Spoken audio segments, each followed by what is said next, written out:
UP के मुख्यमंत्री योगी आदित्यनाथ ने आरएसएस को लेकर राहुल गांधी के विचार पर जवाबी प्रहार किया है। पॉडकास्ट के दौरान सीएम योगी ने राहुल गांधी और कांग्रेस पर हमला करते हुए कहा कि गांधी जी के नाम पर जिंदगी भर राजनीति कर रहे हैं, लेकिन काशी की सीकरी गलियों को लेकर गांधी जी की टिप्पणी की थी।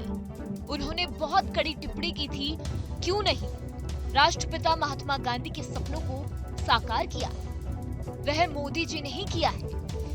दरअसल बात यहाँ से शुरू हुई कि सीएम योगी आदित्यनाथ से पूछा गया कि राहुल गांधी सभी राज्यों में जाकर ये कह रहे हैं कि राष्ट्रीय स्वयंसेवक सभी भारतीयों में एक विचार, एक सोच, एक ही रूल ला रहा है। भारत में ये रूल नहीं चलेगा, यहाँ विविधता है। इस पर योगी ने कहा कि क्या एक भारत श्रेष्ठ भारत नहीं बनना चाहिए? उनसे पूछना चाहिए कि क्या कह रहे थे 6 दशक तक।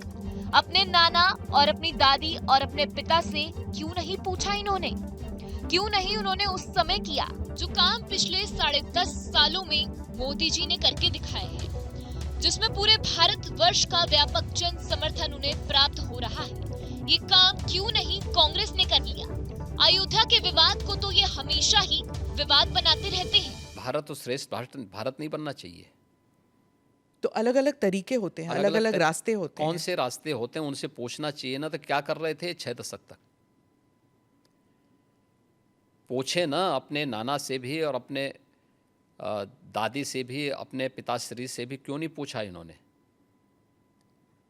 क्यों नहीं उन्होंने उस समय किया जो काम पिछले 10.5 वर्ष के अंदर मोदी जी ने करके दिखाया है, जिसमें पूरे भारत की स्वीकृति है, पूरा भारत का व्यापक जन समर्थन मोदी जी को प्राप्त हो रहा है।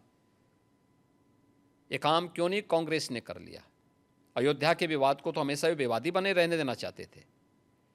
काशी की संकरी गलियों में गांधी जी के नाम पे जिंदगी भर राजनीति कर रहे हैं, लेकिन 1916 में काशी की संकरी गलियों को लेकर के गांधी जी ने टिप्पणी की थी काशी में, और बहुत कड़ी टिप्पणी की थी। क्यों नहीं उन्होंने राष्ट्रपिता महात्मा गांधी के उस सपने को साकार किया? वो मोदी जी ने ही साकार किया है। क्यों नहीं 3 तलाक की कुप्रथा को कांग्रेस ने समाप्त किया? क्यों नहीं कुंभ के आयोजन को इतनी भव्यता के साथ और दिव्यता के साथ कांग्रेस ने आगे बढ़ाया? क्यों नहीं देश के अंदर इंफ्रास्ट्रक्चर के वर्ल्ड क्लास मॉडल को कांग्रेस देने में क्यों विफल रही है? एक भारत श्रेष्ठ भारत के ये सभी अवसर हैं। और अयोध्या में आज तो राम मंदिर का निर्माण भी हो गया, एक नई अयोध्या के दर्शन सबको हो रहे हैं, जिस रूप में पूरा अयोध्या के प्रति लोग लालायित दिख रहे हैं। लाखों लोग प्रतिदिन आ रहे हैं दर्शन करने के लिए। योगी आदित्यनाथ के इस बयान पर सियासी हलचल तेज हो गई है। कुछ लोग इसे हकीकत से जोड़कर देख रहे हैं, तो कुछ इसे ध्रुवीकरण की राजनीति बता रहे हैं। अब देखना ये होगा कि इस बयान का असर आने वाले चुनावी माहौल पर क्या पड़ता है। न्यूज नेशन अब व्हाट्सएप पर खबरों के ताजा अपडेट के लिए न्यूज नेशन के इस QR कोड को स्कैन करें।